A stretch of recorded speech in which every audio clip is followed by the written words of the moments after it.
Mamma mia, salut les amis et bienvenue dans cette nouvelle vidéo consacrée à React et React Native. Alors si vous regardez ce composant app, c'est un composant qui n'a pas ici de state. Les composants qui n'ont pas ici de state, on les appelle des stateless functional components. Stateless pour dire sans state, ok? Donc ce sont des composants ici sans state. Si vous avez ici des composants sans state, vous pouvez ici définir votre composant autrement. Je vais vous le montrer, ce sera très simple. Vous pouvez ici créer une fonction qui aura pour nom le nom de votre composant, comme ceci. Et tout ce que cette fonction va faire, c'est retourner ce que vous êtes censé retourner au niveau de la méthode render. Donc ce que vous êtes censé retourner au niveau de la méthode render, vous allez ici le retourner directement au niveau de cette fonction. Je vais tout simplement copier ceci, venir à ce niveau, le coller, gérer les problèmes d'indentation. Et je vais pouvoir, pour l'instant, commenter tout ceci. Donc, vous voyez tout ce que j'ai fait. J'ai eu à créer une fonction qui retourne ce que j'avais eu à retourner au niveau de render. Et vous allez voir, normalement, tout va continuer ici de fonctionner sans problème. Et chez Kebam, j'ai ce résultat-là. Donc, c'est aussi simple que cela. Si vous avez des composants sans state, vous pouvez les définir comme des fonctions. En JavaScript, on peut définir une fonction comme ceci. Par exemple, mettre le nom de la fonction. Et puis est égal à function, mettre les accolades et retourner ce qu'on a à retourner. Donc je vais simplement copier ceci et le coller. Donc ça c'est une autre manière de définir une fonction en JavaScript. Donc on aurait pu l'écrire comme ceci et on aurait eu le même résultat. Je viens à ce niveau là et chez Kebam, vous voyez, tout continue de fonctionner. Au niveau ici de IS6, vous avez la possibilité d'utiliser ce qu'on appelle les arrow functions. Tout ce que vous avez à faire, c'est mettre les parenthèses comme ceci. Si vous avez des paramètres pour votre fonction, vous pourrez les définir à ce niveau-là, ok? Ensuite, vous mettez une flèche. Ce sera l'égalité et ce signe supérieur. Et vous pourrez mettre les accolades pour mettre le contenu de votre fonction. Si votre fonction ici a une seule instruction, vous n'êtes pas obligé de mettre les accolades. Vous pourrez mettre la seule instruction sur cette ligne-là. Là, juste pour l'instant, je vais vous montrer que cela fonctionne. Vous allez voir. Chez Kebam, on a ce résultat là, mais pour vous montrer ce que je disais, c'est quoi? On va créer par exemple une fonction qu'on va appeler ici hello et je vais utiliser les arrow functions et je vais dire tout ce que cette fonction va faire, c'est afficher hello world et là je vais pouvoir appeler cette fonction hello. Donc si j'appelle cette fonction, elle va exécuter ce Mitsubishi là, ce qui va afficher hello world au niveau de la console. Je viens ici, je vais tenter de faire inspecter.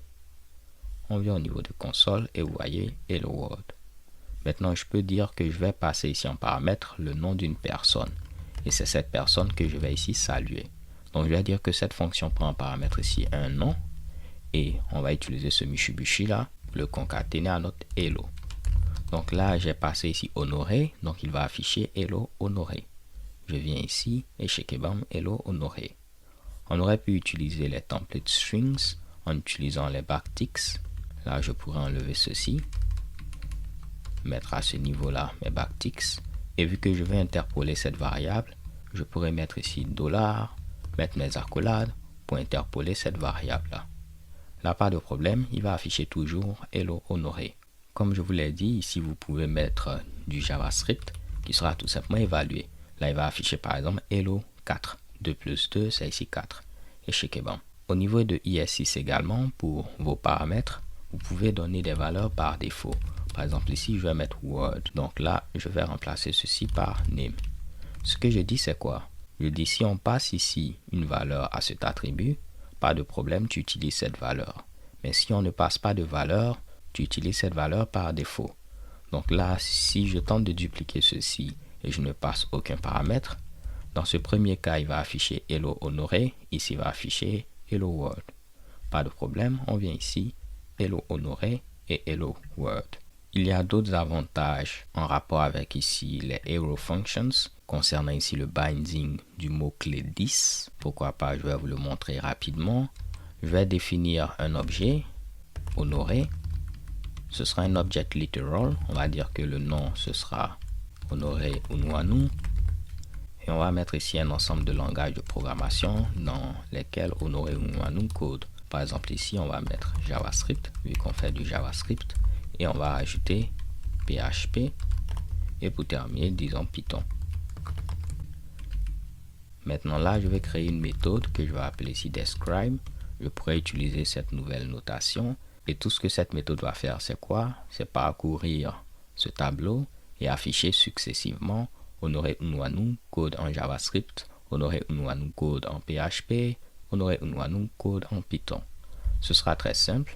Pour accéder ici à ce tableau, je peux mettre 10.languages, 10 qui fait référence à Honoré, donc .languages, pour accéder à ce tableau-là.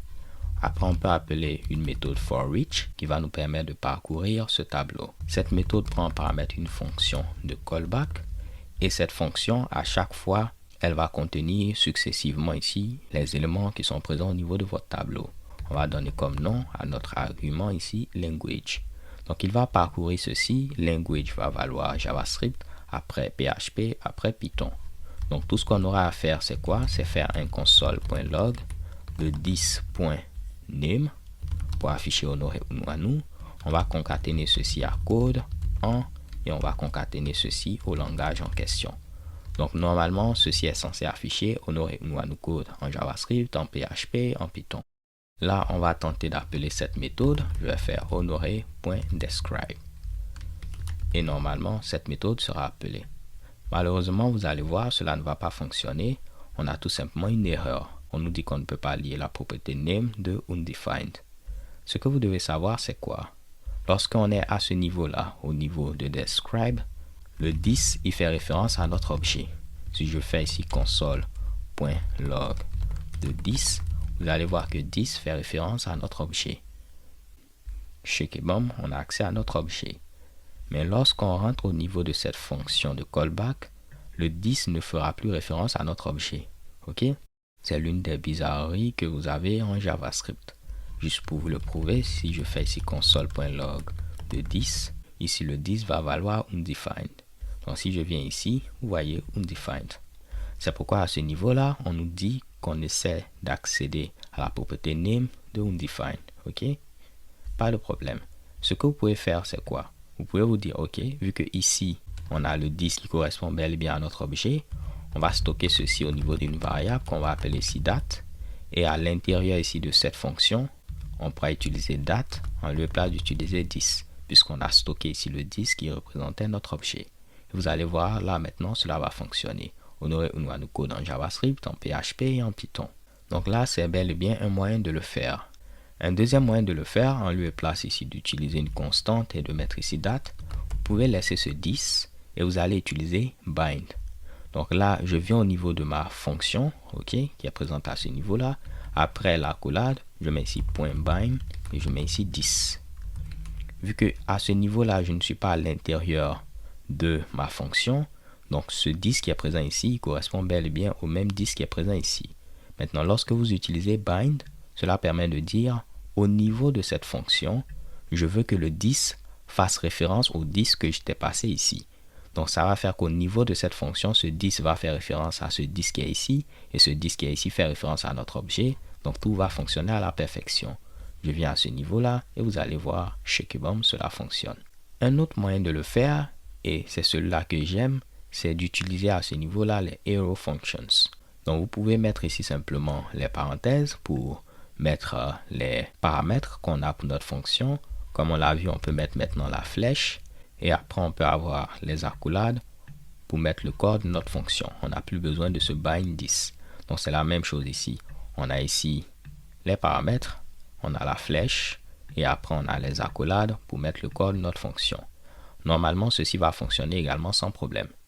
Le truc, c'est que lorsque vous utilisez ici les arrow functions, ce bind 10 qu'on avait eu à faire manuellement sera effectué automatiquement pour vous. Donc, vous n'aurez plus besoin de faire ce bind 10. Si vous avez ici un seul paramètre, vous pouvez ne pas mettre les parenthèses et cela va fonctionner. Je viens à ce niveau-là et vous allez voir chez Kebom. Si vous avez plus d'un paramètre, vous êtes obligé de mettre les parenthèses. Également, si vous n'avez pas de paramètre, vous devrez mettre ici les parenthèses. Si vous avez une seule instruction, en lieu et place de mettre les accolades comme ceci, vous pourrez mettre l'instruction sur la même ligne, comme ceci, et cela va fonctionner sans problème. Je viens à ce niveau-là et shekebam. Et ce qui est fait même, c'est que lorsque vous avez une seule instruction comme ceci, elle sera automatiquement retournée pour vous. Donc vous n'avez pas besoin de mettre ici return parce que cela sera automatiquement retourné pour vous. Dans le cas où vous avez eu à mettre les accolades, là vous serez obligé de mettre un return si vous souhaitez retourner quelque chose. Donc là, maintenant que ceci est expliqué, avant de terminer, lorsque vous avez à ce niveau-là vos stateless components, si vous voulez accéder aux propriétés qui sont passées à ce composant, vous pouvez les récupérer comme argument à ce niveau-là en mettant props.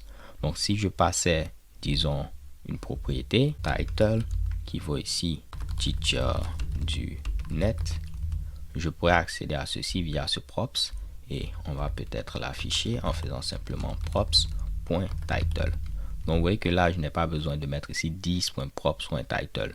Vu que j'ai accès simplement à ce props directement, il n'y a pas de 10 à mettre à ce niveau-là, ok? Et vous allez voir, il va afficher normalement teacher du net et après afficher nos compteurs. Je viens à ce niveau-là et shekebam, teacher du net et nos compteurs. Cela revient à dire que j'aurais pu mettre par exemple un bouton, je vais dire bonjour. Et là, lorsqu'on va cliquer sur ce bouton, je pourrais appeler une fonction, dire bonjour. Et tout ce que j'aurai à faire, c'est définir cette fonction à ce niveau-là, dire bonjour. Je vais utiliser à nouveau les arrow functions.